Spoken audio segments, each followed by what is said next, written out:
میرا دکھ یہ ہے، آپ کا دکھ یہ ہے کہ ہم نے اس امت کو زوال میں دیکھا، ہم نے کشمیر میں ذبح ہوتی مائیں بہنیں اور بیٹے دیکھے، روہنگیا کے اندر مسلمانوں کی نسل کشی ہوتے دیکھی، ہم نے فلسطین کے اندر لہو بہتا ہوا دیکھا، درد ہی درد پھیل گیا۔ آج ان یتیموں کے سر پہ کوئی ہاتھ رکھنے والا نہیں ہے۔ 3 مارچ 1924 کو ہم یتیم ہو گئے تھے، سلطنت عثمانیہ ٹوٹ گئی تھی، ورنہ شرق سے لے کر غرب تک، شمال سے لے کر جنوب تک مسلمانوں کا تسلط، اور لوگ ڈرتے تھے اگر خلیفہ نے اعلان جہاد کر دیا تو پھر تمہیں پوری دنیا میں چھپنے کی جگہ نہیں ملے گی۔ یتیم جانتے تھے ہمارے سر پہ کوئی کھڑا ہے، بیوائیں اپنے آپ کو بے آسرا نہیں سمجھتی تھی، بوڑھے سمجھتے تھے کہ ہمارا آسرا یہ لاٹھی ہی نہیں، کچھ دنیا میں بیٹھا ہوا خلیفہ بھی ہے۔ لیکن پھر دنیا کے 3 بر اعظموں پہ پھیلی ہوئی سلطنت صرف دنیا کے 3% حصے پہ سمٹ گئی، اور آج 56-57 اسلامی ملکوں کے اندر ہم تقسیم ہیں، اور اس تقسیم کا نتیجہ ہماری ہوا اکھڑ گئی۔ خلافت کی مرکزیت ہمارے پاس موجود نہ رہی۔ خلافت سے تصور لے کے یورپ نے اپنی صف بندی کی، اور یہ کتنے ملک جڑ کر کے ایک یونین بناتے ہیں اور ہماری وحدت کے ٹکڑے ٹکڑے کر دیتے ہیں۔ دیکھ مسجد میں شکست رشتہ تسبیح شیخ، اور بت کدے میں برہمن کی پختہ زناری بھی دیکھ، کافروں کی مسلم آئینی کا بھی نظارہ کر، اور مسلموں کی مسلم آزاری بھی دیکھ، چاک کر دی ترک نادان خلافت کی کعبہ، سادگی مسلم کی دیکھ اوروں کی عیاری بھی دیکھ۔ آج وہ ہدف حاصل کر چکے ہیں۔ آج فلسطین کے اندر قیامت ٹوٹی ہوئی ہے، دنیا کا میڈیا خاموش ہے، یہ جو خبریں ہمارے تک پہنچ رہی ہیں یہ باقاعدہ سینسر ہو کے آ رہی ہیں۔ یہ سوشل میڈیا کی وجہ سے کچھ تصاویر آ جاتی ہیں، کچھ بلکتے روتے بچے، کوئی بین کرتی مائیں، اور کوئی فریاد کرتے بوڑھے ہماری جانب دیکھ رہے ہیں۔ ہماری جانب کیوں دیکھ رہے ہو؟ ہم تمہاری مدد کو نہیں پہنچنے والے۔ گلی میں 3 اوباش کھڑے تھے، تو کھڑے کھڑے ان کی شرط لگ گئی کہ دیکھتے ہیں ہم میں سے سب سے بڑا بے غیرت کون ہے۔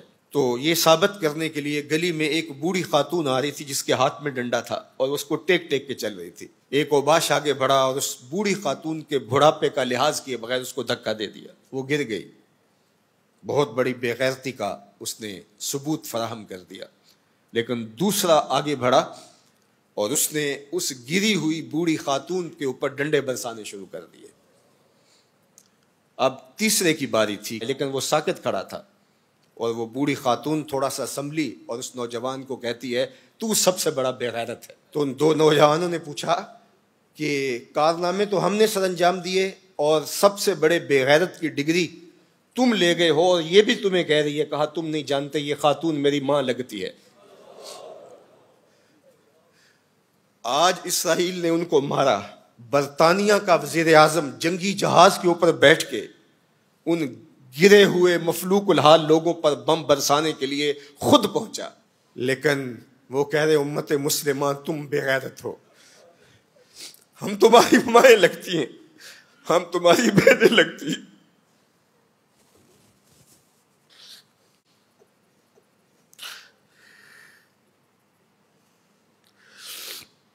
ہم تمہاری بیٹیاں لگتی ہیں۔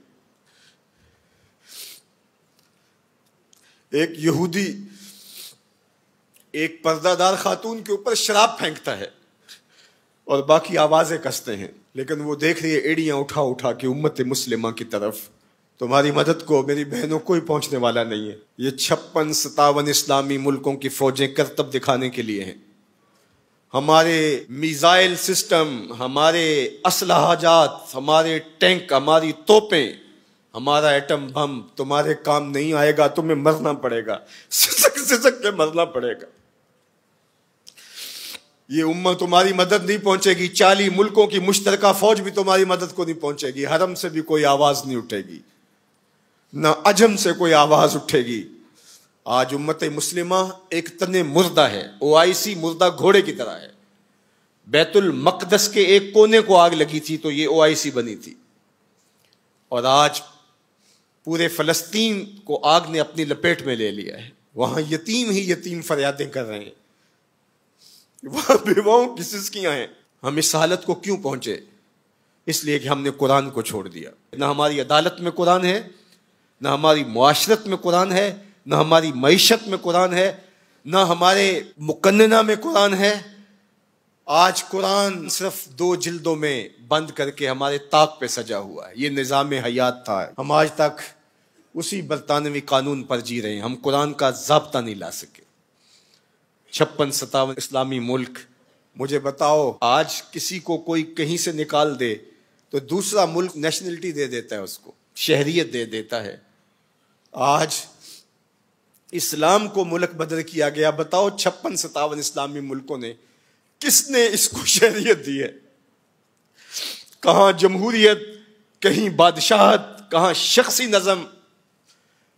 56-57 اسلامی ملکوں میں اسلام گھومتا رہا. میں غریب الدیار ہوں, مجھے شہریت چاہیے, لیکن کسی نے اسلام کو قبول نہیں کیا. در عجم گردیدہ ہم در عرب, مصطفیٰ نایاب ارزاں بو لہب. اقبال کہتے ہیں میں عجم میں بھی گھوما ہوں, میں عرب میں بھی گھوما ہوں, مجھے ابو لہب بھی ملا ہے, مجھے حضور کا نظام کہیں نہیں ملا. اج دین نبی دا وانگ یتیماں تے گھر کر تکے کھاوے. اے فلسطین کے یتیموں تم اکیلے یتیم نہیں ہو. اس وقت اسلام بھی غریب الدیار ہے, اس کا کوئی وطن نہیں ہے.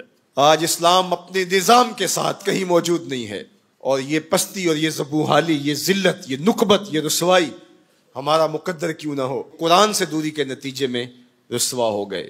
ہمارے دردوں کا مداوا قرآن ہی ہے, ہمارے دکھوں کا علاج قرآن ہی ہے. گر تو می خواہی مسلمان زیستن, نیست ممکن جز بقرآن زیستن.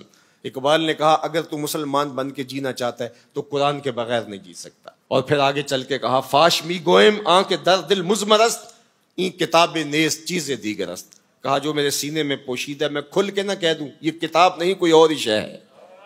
یہ زندگی بانٹ دیتی ہے, یہ اٹھا دیتی ہے گری ہوئی قوموں کو. اللہ اکبر. تو ہم نے اس قرآن سے جڑنا ہے,